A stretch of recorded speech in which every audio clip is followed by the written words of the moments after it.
Olá, estudantes da segunda série. Eu sou a professora Ilana, aqui do Centro de Mídias.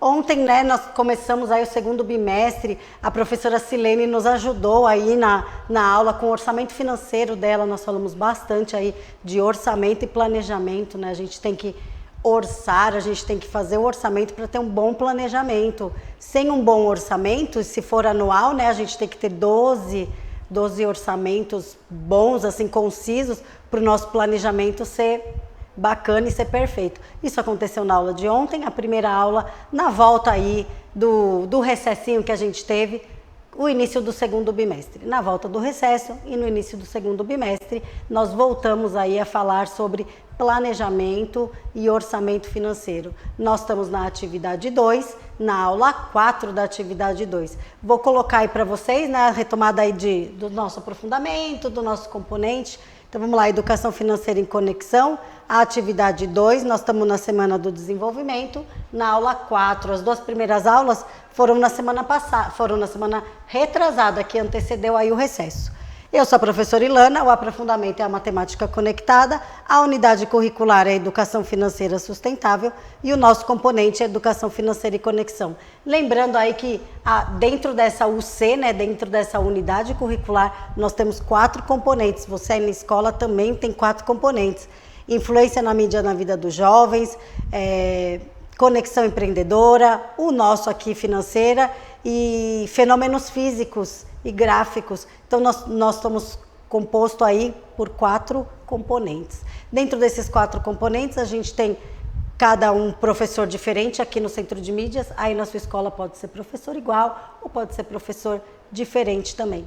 E aí, continuando aí com as nossas aulas de desenvolvimento, a gente começou aí fazendo uma pesquisa sobre outros ambientes, né? Como as pessoas falam sobre orçamento e planejamento financeiro, que não seja alguém da nossa família, que não seja a nossa professora, que não seja, né, os nossos colegas, que outras plataformas, que outros influenciadores comentam aí sobre planejamento e orçamento financeiro.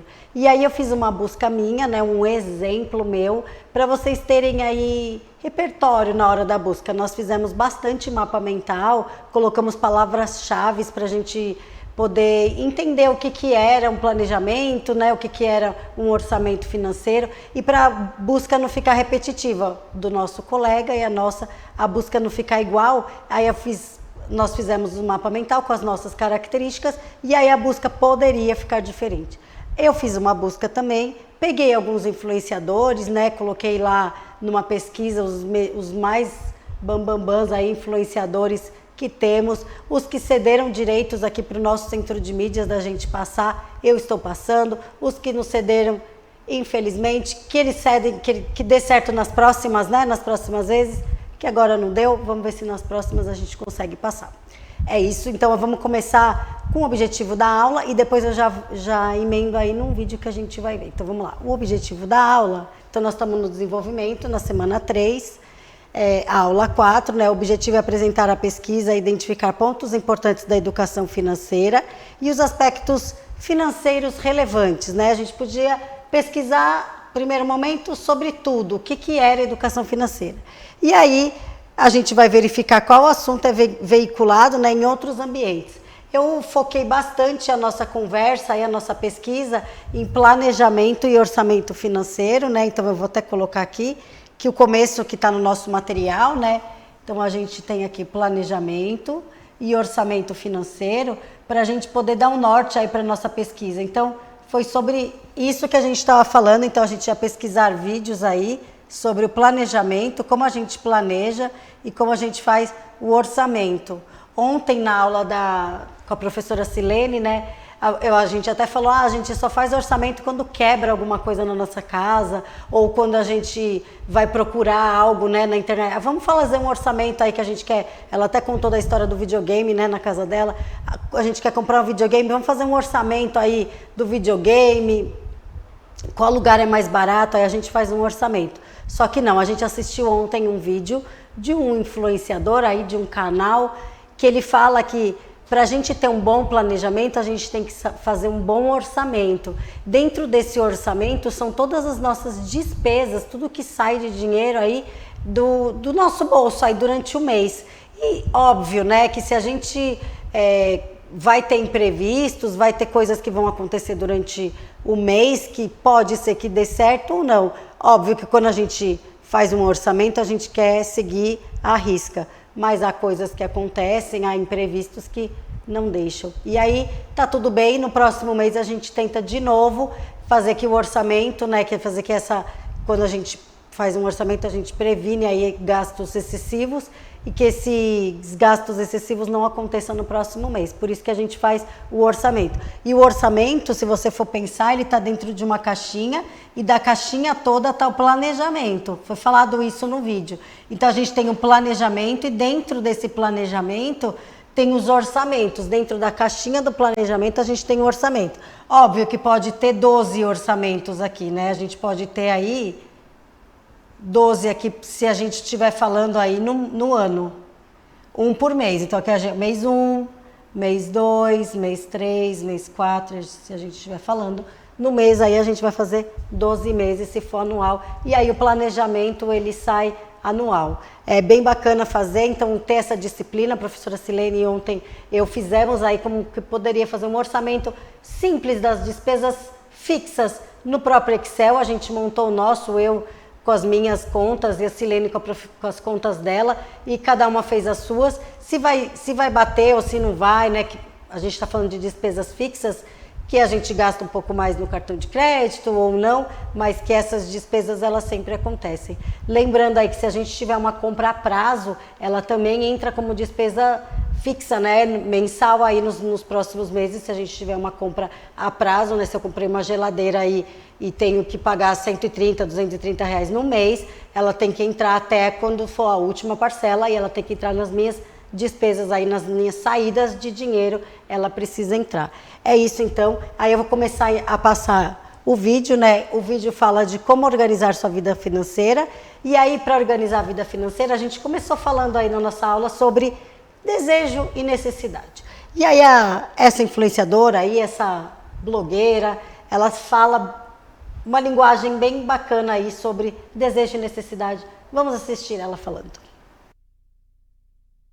Se tá difícil lidar com a fatura do cartão de crédito e a vontade de comprar não some, este vídeo com certeza foi feito para você. Desejo ou necessidade? Vem comigo que eu te explico.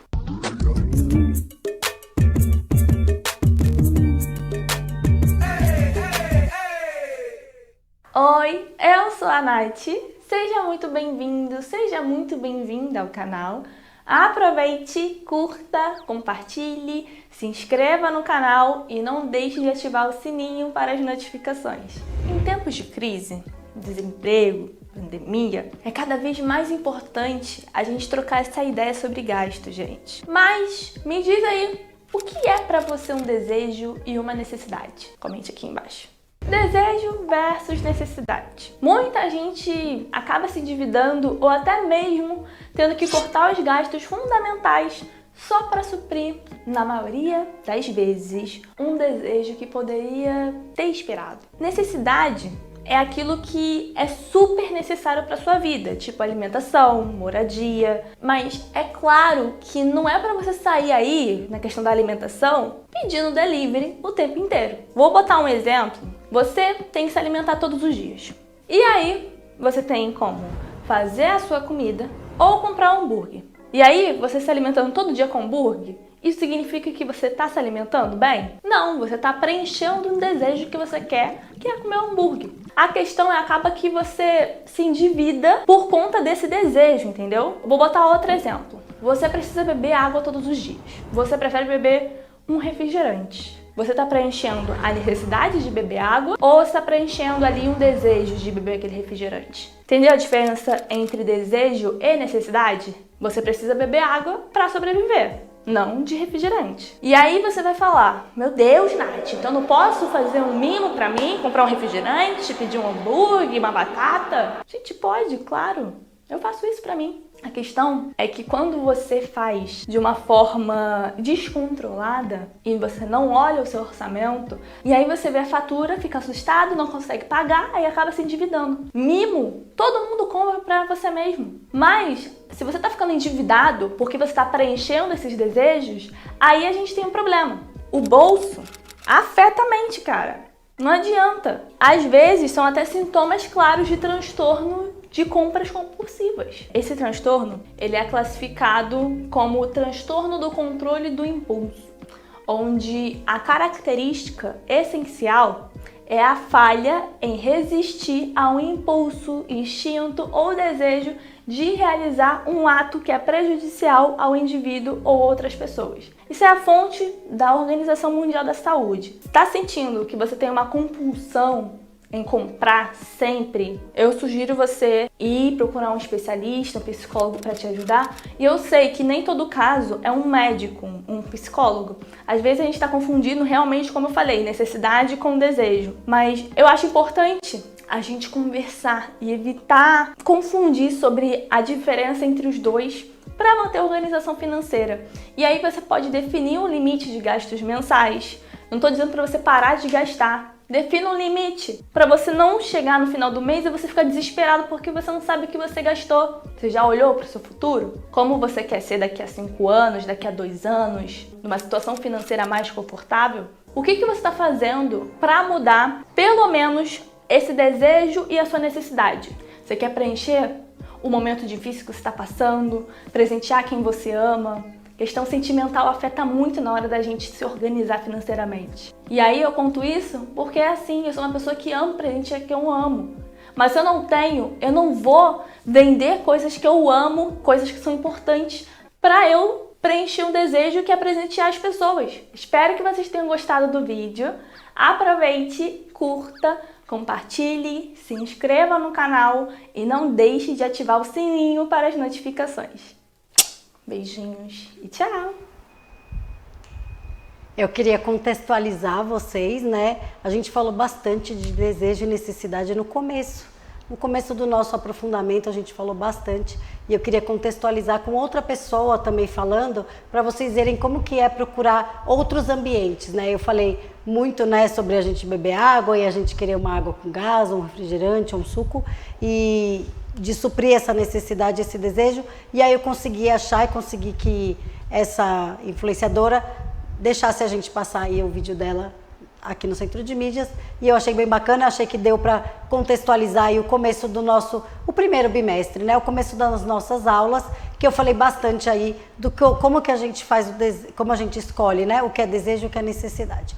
E aí, pensando já nas aulas atuais, que a gente está fazendo um orçamento, na hora que a gente for orçar, né, e prever as nossas metas, o que nós vamos gastar, é bom a gente ter muito claro o que é o desejo, o que é uma necessidade, né? A professora Silene ontem falou que ela gasta R$70 com cartão de crédito e eu gasto 130. Daí eu fiquei pensando, mas por que eu gasto mais do que ela?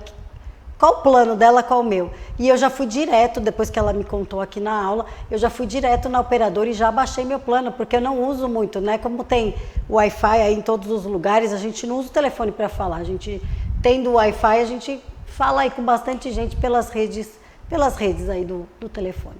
E aí eu já baixei o meu plano, eu achei bem bacana, foi bem prática a aula ontem com a Silene aqui, porque eu já baixei meu telefone. Gostei muito. E aí vocês também, quando estiverem percebendo aí se algo tá pagando demais, vocês podem também fazer isso, né? Falar, ué, tá muito alto aí a minha conta, o que você faz? O que você faz? E aí e esse vídeo, né, ilustra bastante aí, pra gente não ficar gastando aí compulsivamente por impulso, né? Tá aí o vídeo, vai ficar disponível no repositório também. Vou ilustrar a aula com um outro vídeo agora. É um vídeo de uma outra pessoa mais séria, falando sobre planejamento, né? Ele está falando sobre o passo a passo do bom planejamento. Ontem nós ouvimos como que faz um orçamento e como faz um planejamento, e agora a gente vai ver um cara falando, né, o passo a passo do planejamento financeiro. Vamos lá. A armadilha em que as pessoas caem é de serem seduzidas por promessas de investimento milagrosas, por consultores financeiros mal preparados, por influenciadores que usam técnicas para venha fazer parte da minha tribo e de repente aquilo vira um grande oba-oba, um grande volume de compras e compras e compras e a pessoa não consegue enxergar quando vai realizar seus objetivos. A minha promessa é muito simples. Te ofereço conhecimento e você vai construir, com a minha orientação, o seu planejamento para daqui a 3 meses ter a certeza dos próximos 30, 40, 50, 70 anos da sua vida. Daí para melhor. Se o seu conhecimento evoluir, se você se dedicar, todos esses projetos vão acontecer antes.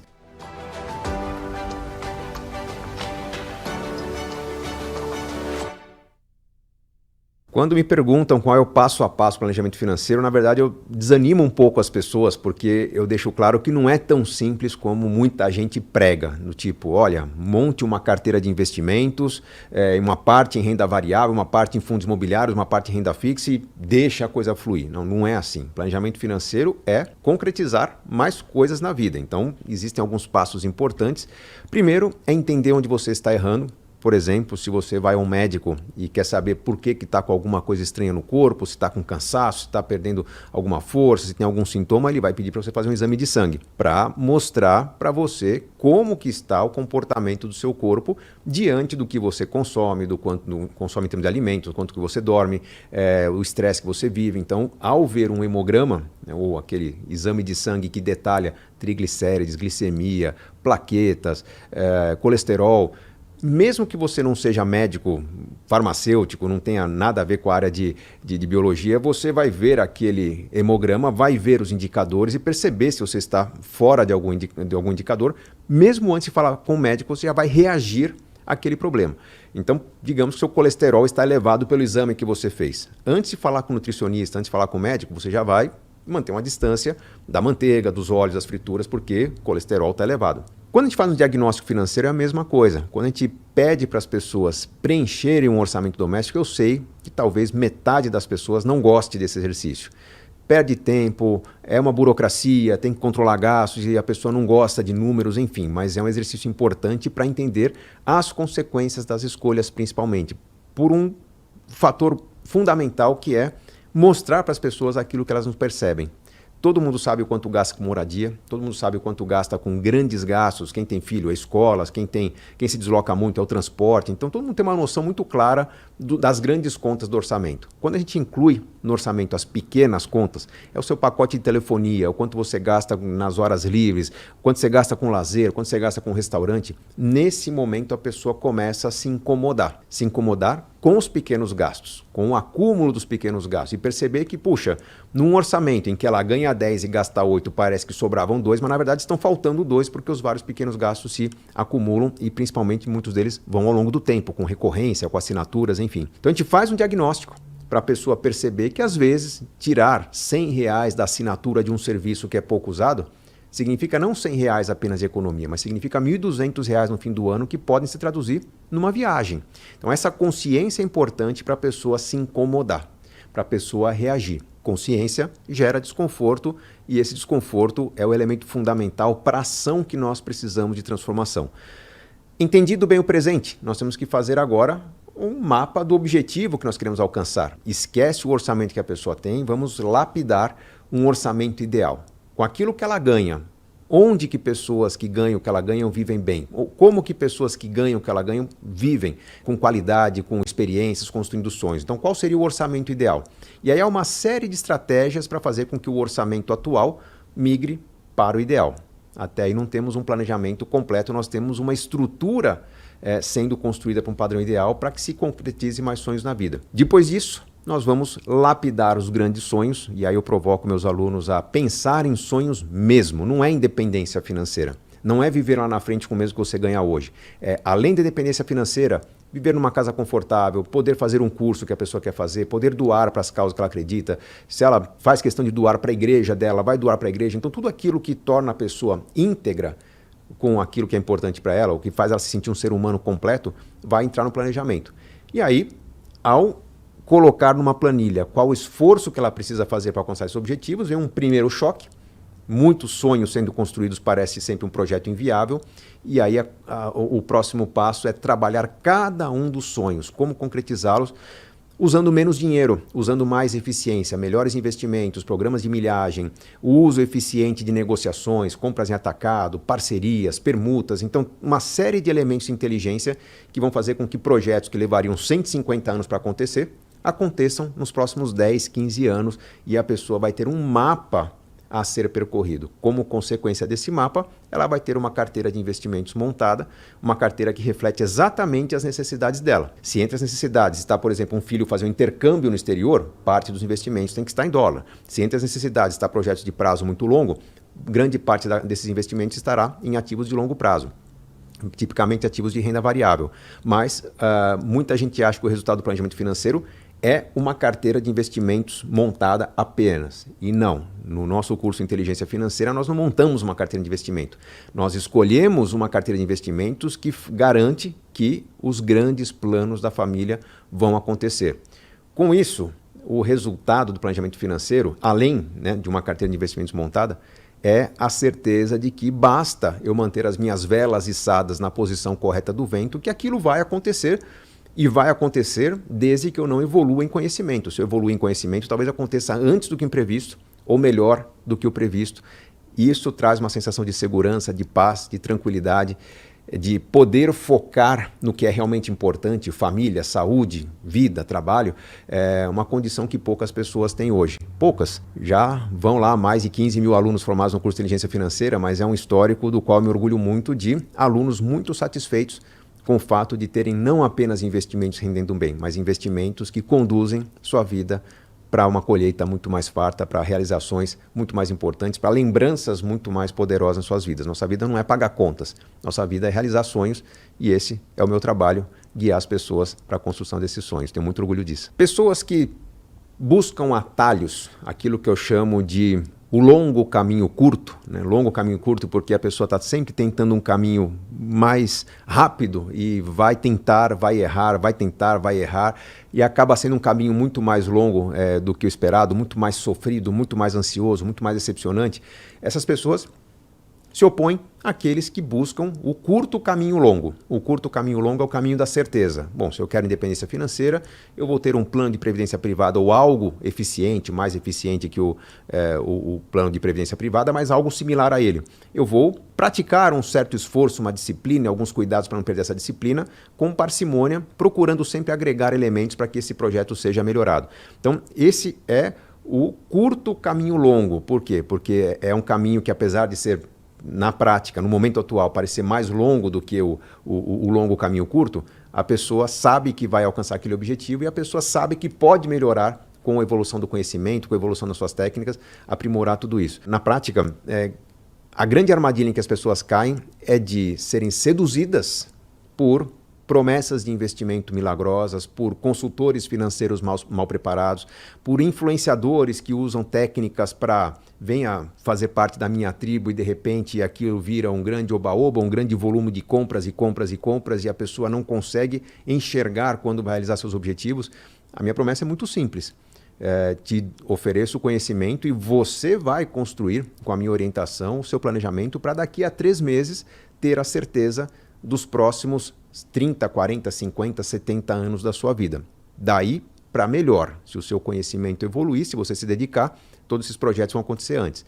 Então, é a diferença entre esse entretenimento financeiro que está se divulgando, esse oba-oba financeiro que, sim, para algumas pessoas vai fazer alguma diferença, mas poucas pessoas, versus a educação propriamente dita. Eu me intitulo como professor porque eu ensino o caminho e eu não quero que a pessoa fique dependente de mim pelos próximos 20, 30 anos da vida dela. Eu quero que ela bata asas e indique de maneira satisfatória, satisfeita com os resultados, indique para outras pessoas o meu trabalho para que eu possa educar cada vez mais pessoas. Muito respeito por quem faz um trabalho barulhento, porque, na verdade, essas pessoas que limpam o mato da ignorância, elas acabam atraindo um grande público para a esperança de aprender, percebem que não aprendem e, na verdade, esse público depois vem encontrar o nosso trabalho, né?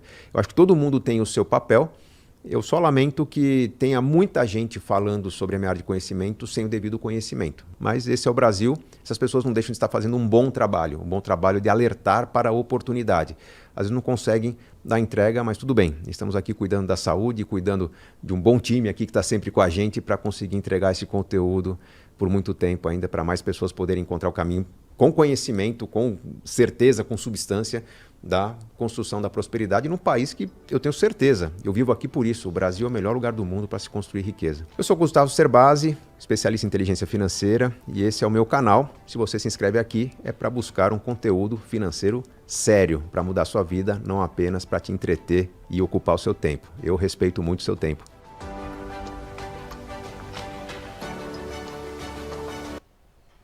Então é isso, então foram 2 vídeos, acho que bem distintos, né? Bem diferentes, um de um canal de uma jovem e um de um professor que dá cursos de inteligência aí, e eu queria mostrar para vocês a diferença de 2 vídeos falando, né, a mesma linguagem. Os 2 falaram de orçamento, né, que a gente precisa ter um orçamento claro na nossa vida. Nesse último vídeo, né, ele falou, a gente vai fazer um orçamento e óbvio, né, a primeiro momento a gente vai tomar um choque, porque a gente vai gastar mais do que a gente ganha e a gente vai falar, nossa, como que a gente faz isso? Como que a gente sobrevive a tantos mini desejos durante a nossa vida, né? Então, quando a gente colocar tudo dentro de uma tabela ou de um papel, a gente vai falar, será que tudo isso eu precisava mesmo? Será que esses gastos excessivos eu poderia guardar esse dinheiro para fazer uma outra coisa? Ele até falou do telefone, né, do plano, que eu até contextualizei vocês. Ele falou também de assinatura, e eu me lembrei na hora que eu tenho 3 assinaturas de plataformas aí de streaming, eu nem uso tanto, e eu fiquei pensando, esse também eu vou cancelar, e eu vou cancelar mesmo. Eu tenho 3, eu não sei para quê, mas eu tenho, e aí eu vou cancelar, porque se eu pensar anualmente, é R$100 durante um mês, mas durante um ano aí, 1.200, né? Ou durante 10 meses, R$1.000, e é bastante dinheiro. Se a gente for pensar, dá pra gente ir pra praia, dá pra gente guardar aí esse dinheiro e fazer uma viagem. Então, vamos aí economizar. Então, na hora que a gente faz o orçamento, coloca no papel, no primeiro momento a gente vai ter o choque, mas a gente pode dar uma ajeitada e falar assim, igual eu acabei de falar, né? Eu acho que eu tô gastando demais com televisão e eu nem uso muito, ou meu telefone, porque o da professora é um pouco mais, um pouco menos do que o meu, pago mais, e essas mini coisas extras que a gente tem durante o nosso mês, né, no nosso orçamento, essas a gente pode cortar, porque a gente não vai sentir falta. Porque é a mesma coisa quando a gente tivesse o outro, né? A professora tem o mesmo plano, a gente usa quase as mesmas coisas. Então, posso mudar o plano também. Ou a própria televisão, eu não uso, eu nem fico em casa, eu trabalho o dia inteiro, nem assisto TV. Por que eu tenho 3 streaming? Não preciso disso. Então, e aí eu posso já economizar com 3 plataformas. Essas mini assinaturas também causam, né, bastante espanto. Me espantou bastante foi o carro de aplicativo, quando eu olhei no meu cartão de crédito, muito carro de aplicativo, e aí se a gente for somar, né, cada R$13, 12, 9 que a gente vai indo, quando a gente vê aí no final do mês, deu bastante viagens aí no carro de aplicativo. Também dá pra gente fazer uma economia aí. Eu tô falando de mim, vamos falar de vocês, né? Vocês também podem fazer esse orçamento, e eu convido vocês a fazer esse orçamento aí para vocês. E aí eu sempre deixo um agora com vocês. Tem um exercicinho aí, se uma pessoa está com uma dívida muito elevada, chegando a impossibilitar o consumo presente e futuro, ela deve. Tem 3 alternativas aí para vocês pensarem. Coloquem aí no diário de bordo de vocês, veja se acertou. Então, o que a gente teve, né? Moral da professora, o que a gente teve? Nós apresentamos vídeos aí de exemplos meus. O que vem por aí, vai vir aí a sistematização da atividade 2, né? Nós estamos terminando aí a semana de desenvolvimento e vamos sistematizar a atividade 2 para a gente começar a atividade 3 e seguir aí com o nosso aprofundamento. Eles vão deixar o QR Code aí para vocês analisarem a aula, avaliarem a aula, coloquem uma carinha feliz aí para mim. Se não estiver feliz também, coloque uma carinha triste e indique o que eu posso melhorar. É isso, gente. Obrigada pela companhia. Até a próxima.